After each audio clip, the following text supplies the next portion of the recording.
All right, so my name's Nick. I wrote a book and it is not going to sell any copies. So let's talk about why. So, first of all, I'm nobody, right? I'm a mechanical engineer. You can see it on here. I design HVAC for labs and offices. I do not write books for a living.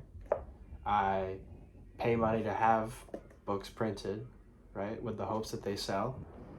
I actually ordered 100 books online and they are coming in 3 weeks. And yet, I went through the whole thing, right? There are 206 pages in this book. It's actually funny.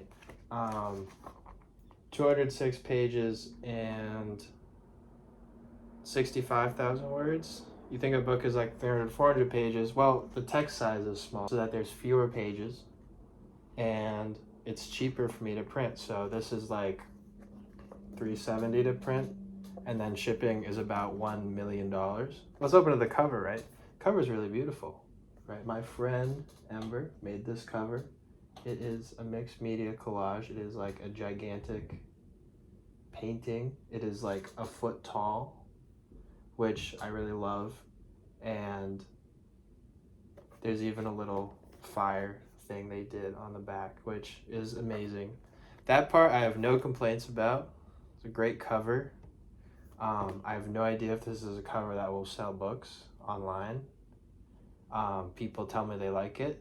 People tell me nice things all the time, right? People are nice. Anyways, with the title, Paint Dries as a Train Goes Off the Rails.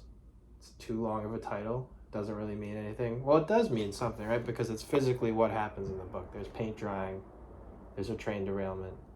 That's what I was going for. I was also going for Googleability, right? So the more unique words you can string together, you've come up with a brand new sentence, and then all of a sudden you have a brand new Googleable phrase, right? So it's the first thing that comes up on Google when you Google it, which turns out that's not even true. Some like paint forums come up.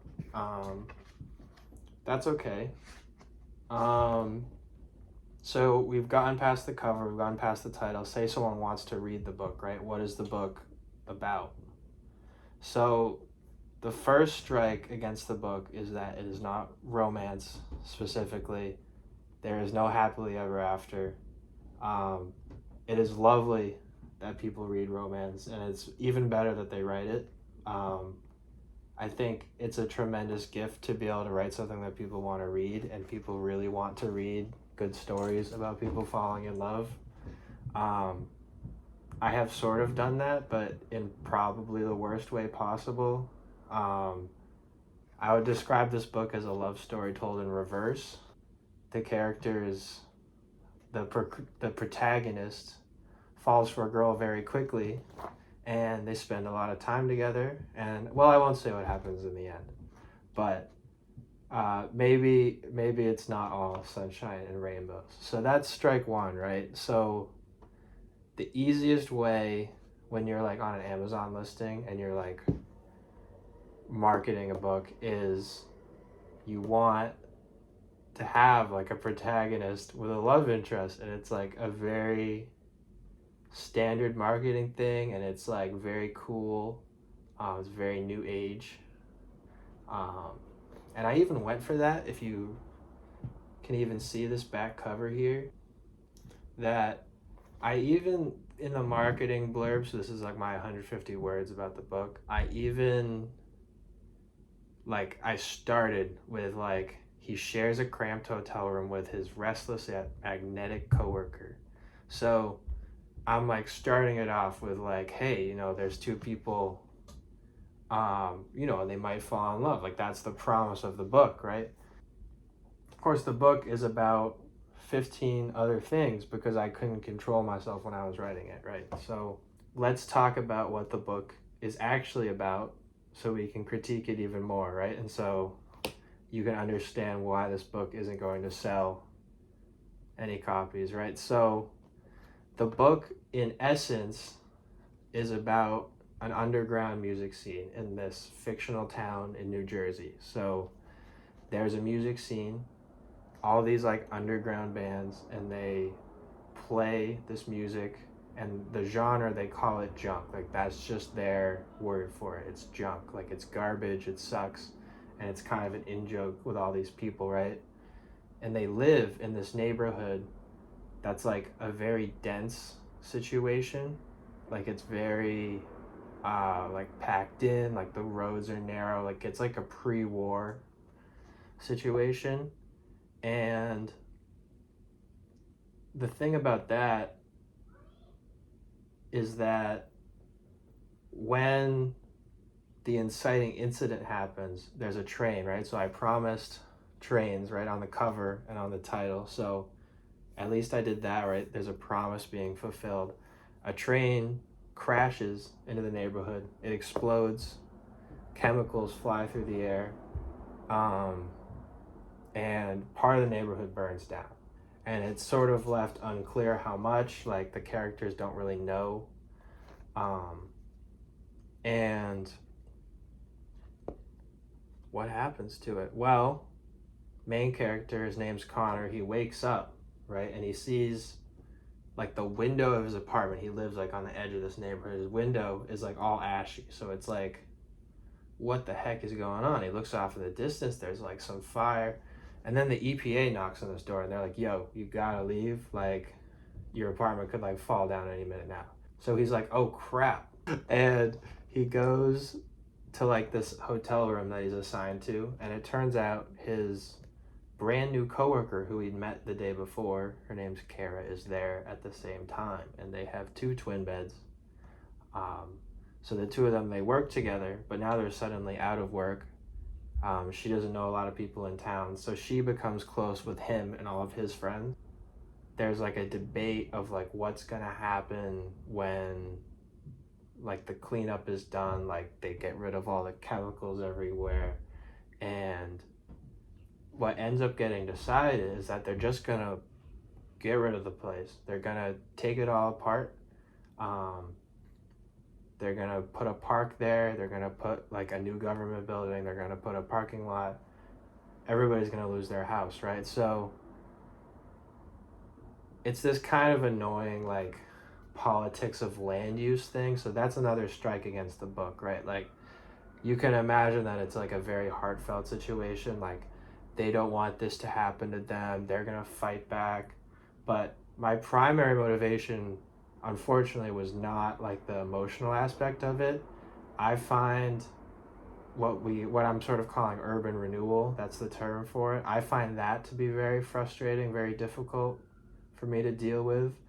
It's my way of dealing with that. It's my way of critiquing something that happened 80 years ago in Boston, right? Maybe not 80 years ago. And what do, right? So I mentioned there's music going on, right, in this place. And they decide they're just gonna get a bunch of bands together, and in this like rubble, like they've like completely leveled the neighborhood, so they're just gonna go to the rubble. They're gonna set up a concert, and they're just gonna like totally blow the house down, right? And that is gonna save the neighborhood because everybody's gonna realize how cool this is, like how cool their culture is, like, and how like it's worth saving, basically. Like, that's the language that's used in the book. Like we're worth kind of keeping, we're worth having around. Like, we can't just like transplant that to another place. And that's another problem with the book, right? Is because the whole protagonist's goal is something that is kind of obviously a futile exercise, right? Like, we're going to have a concert that is going to prevent the government from doing something that it really wants to do. I don't think that makes a ton of sense. Of course, their motivations to them make sense. They're like, this is like what we can do, so we will do it. And so I don't think I violated any like laws of like reality in that situation. But it does kind of mean it's kind of a contrived plot, right? So, like, what is good about the book, right? So the good thing is that I wrote it, right? So I have a certain way of thinking about the world. I see certain things as funny. I tell certain kinds of jokes. And these are on here. all my friends who have read the book are like, this sounds exactly like you do. This is like something you would write. Like, it's weird because I feel like I'm talking to you when I read the book. So if you read the book, it's like you're being my friend, right? So like you and me are hanging out and I'm telling you a story, which I think is a fun thing to be able to capture, right? And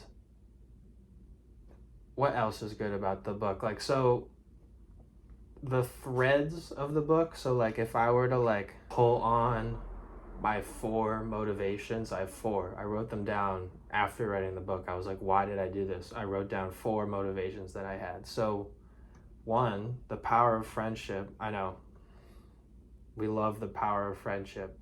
Camera 2, we love the power of friendship, right? So I'm going back to camera 1. This is weird. I feel like my friends are very important to me. Like, they've helped me with stuff. I try to help them out all the time. They've obviously supported me through this whole book thing, right? But I find it very easy to write 2 people being friends. I think it's easier to write friends than 2 people in love or whatever. When 2 people are friends, like, they joke around, they laugh, they say stuff, and there's not a lot of pressure for me to drive the plot forward, right? So it's easier. So like 2 people joking or 2 people interacting and saying something unserious, I can like paint a very good picture with that. That's one of my strengths. I can write dialogue that like sounds like something people would say but is also like engaging. So that is something I focused on in the book because that's one of my strengths, right? So power of friendship, that's good. Urban renewal. So if we go to the computer cam, I'm flying around in Boston here, and you might notice Boston City Hall. If you read the book, it's very on the nose. There's a very clear analog for this, right? And so you might or might not know that much like a lot of the denser areas in Boston, like over there, Boston City Hall was once a whole neighborhood. So like from way over there to way over here, it was all buildings. It was called Scala Square, and there was no City Hall here. There was no brick plaza. It was all buildings. And so it didn't even just start over there, right? So if I fly up in creative mode here, this whole tract here, right? That is kind of what we're talking about. So you can even imagine that these roads here used to go all the way through. So here you have City Hall. This is, gosh, what is it called? This is like it's like a long government building. It's 1 Congress Street. It does have a name. And then this is the Hurley building, which is kind of the craziest one, right? Because it's like this oblong thing, and then on the bottom it's government offices. And it was originally planned to have a tower right here. They wanted a tower coming right out of it. But what's the problem with this, right? So we go in, and that looks cool, right? It's like brutalism or whatever. You can critique that if you like, but like there's nothing going on, right? There's just entrances to the building. And it also, if you have to walk around here, like imagine you're going from here and you want to go there, you got to go over there, you got to go over there. Like this is a long walk up this hill because there's no more roads here. They knocked out the roads.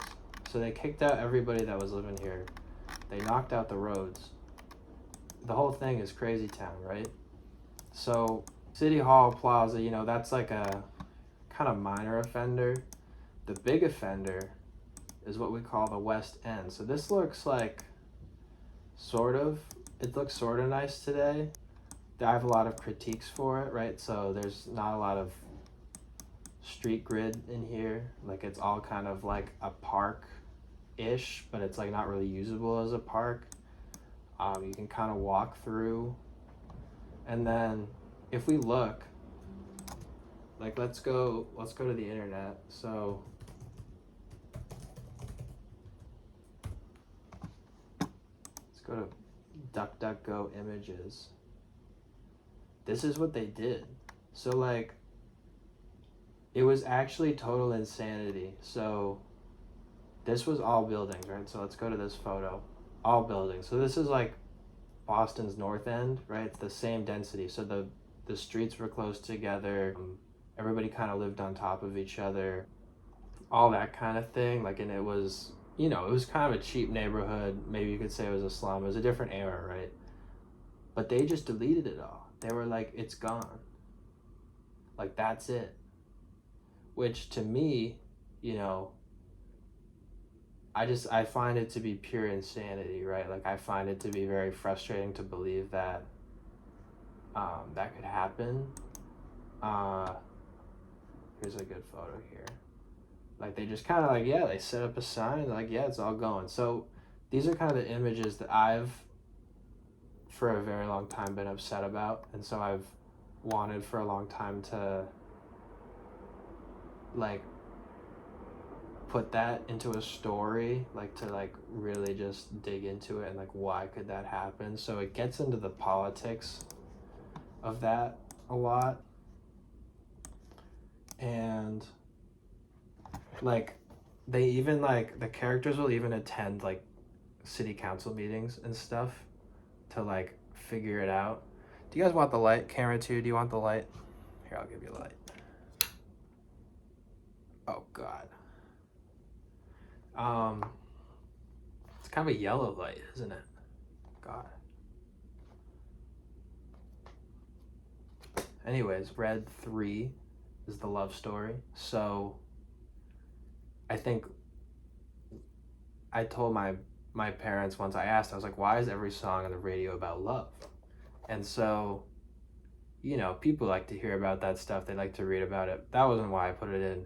I feel like it's something we're like always learning about, and we always want to happen, and we want there to be more of it in the world. So that I wanted to put that in the book. And I also wanted to write like a very flawed relationship, like, and kind of just like dig into how two people could like each other and also not, and sort of see that for what it is and hope people could understand it, you know, when I show that stuff to them. And you know, it's difficult because a lot of people want, you know, it to just turn out right. They want it to just be a happy ending. And I don't think the characters end up unhappy in this book, but I would say it's a stretch to say that they get everything that they want out of the situation. The last thing would be music. So I'm a musician. I play the trombone. I also play the guitar a little bit, but I like gig around on trombone. I like do that a lot. And I listen to a lot of music at work. You know, it helps me get all that done. And I like the independent stuff. I like to go to shows. You know, it's lovely to listen to like the Shaboozey or whatever, but that's not really what I want to do necessarily all the time. So in writing this book, I've already touched on that. I wrote about like a music like scene, like what is a scene like, and I'm like not part of a scene, so I can't really speak for what it's like. I imagined what it might be like if I were in a scene, because like you can't just be in too many scenes. Like, you know, like what does it mean to be in a scene, right? Like that could be embarrassing or vulnerable, right? So it's good to avoid that if you're not like totally sure that you want to be in a scene. Kind of going off on a tangent here, but I think music is like, you know, powerful for all the reasons people always say it is, like kind of like bringing people together, like the way it makes you feel. Like it's kind of a weird thing, like why would noises like make you feel a certain way, like, and especially if it's just like random noises, like I don't mind that stuff. Let's see, other problems with the book that I'm realizing as I'm reading through this, right? So if we look here, like chapter 24 here, 1, 2, 3, 4, 5, 6. So I said the print size is small, so this is probably Almost every chapter in this book is 1,700 words. That's a short chapter. That's like, the result of that is and of course, ebooks are everything nowadays, but like when you look at it, a lot of the book is dedicated to white space between the end of a chapter and the beginning of a chapter, which kind of makes it look like I'm just filling out the book. Trust me, this is a full-length novel, right? It's not like as long as it should be, but it's getting there, I would hope. And like, for genre, I had such a trouble pinning it down, right? And I would like to say it's literary fiction, which is like so annoying to say, right? I don't think I'm good enough of a writer. Like, I don't have like the craft, like I don't have the words. Like, I can string sentences together, but I don't think I'm like at the point where I'm like, this is literary, this is like literature, right? Because like, what does that even mean? Like, who could even write something like that? Like, it doesn't make any sense, right? You probably just have to do it a lot, right? Yeah. And like, so you move back, right? You say it's contemporary fiction. But like, what does that mean? It just means, fiction set in the present day, like kind of like airport book, but like not an airport book. Like, you get it at an airport and it's not a mystery novel, and like it's kind of like, women's fiction, but maybe the main character is a man, right? Like, that's contemporary to me. But then you're getting into like, so this is a self-published book, so the genre conventions are different than in like a traditionally published book with a publisher. So that's the other problem, right? So like, a traditionally published book, they have all these weird terms, like it could be upmarket, right? That's the big one, where it's like up in the market, like it goes somewhere. That's actually a horrible way to describe it, but it's like quirky, it's new, it's popular. If only I could have written something like that, right? And I would be on a podcast right now, probably talking about it with Joe Rogan. Probably would be talking about my book, would be chopping it up, and the cover would be like a setting sun, or like maybe like a car with like a woman driving it. That would be really good. I'm kind of seeing it now already. I just wish I did better. I wish I went 300% harder at this. Like, those success guy, influencers, they're like, you just got to make sales your life. You got to wake up and breathe sales. I wish I breathed writing in a way where I could write the perfect book. Here's another problem with the book. Contents. I don't know if you can see this. Camera 2, can you see this? The contents are literally, it's like chapter 1, page 1, chapter 12, page 66. I don't know why I put this in. I literally, why I did it? I saw someone say, like, online, they're like, I would never see a paperback without a table of contents. Okay, you got it. You got your table of contents. And I asked my friend as she read it, and I was like, did you notice that? And she was like, I honestly skipped right by it. So you tell me.